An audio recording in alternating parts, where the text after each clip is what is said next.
वर्ष 2003 මහනුවර උපතලද ඔහු 2009 වර්ෂයේදී ගම්පහ පුරවරයට පැමිණෙන්නේ වයස අවුරුදු 6ක කුඩා දරුවෙකු ලෙසයි.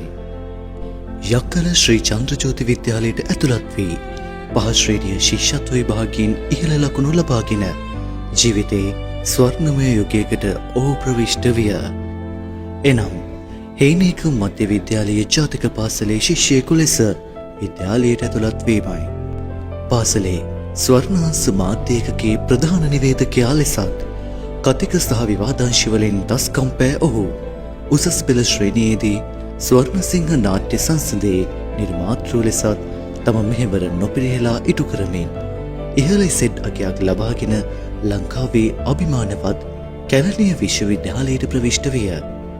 අද වන විට මානව ශාස්ත්‍ර පීඨයේ සිංහල අධ්‍යයන අංශය තුළ විශේෂවේදී උපාධිය හදාරන විද්‍යාර්ථයෙක් ලෙස ඔහු කටයුතු කරයි. 2020 වර්ෂයේ අගභාගය වන විට ඉතාම කුඩා සිංහල පන්තියක ඔහු දරුවන් 10කට 15කටත් අඩු පිරිසකට උගන්වන්නට පටන් ගන්නා ලදී. ඉතාම අඩු පහසුකම් යටතේ ඔන්ලයින් අවකාශයට ප්‍රවිෂ්ඨ වූ ඔහු වසර 5ක් ඉක්මව ගිය අද වන විට ලංකාවම ආදරය කරන සිංහල ගුරුවරයා ලෙස සැමගේ ආදරයට පාත්‍ර වී අවසන්.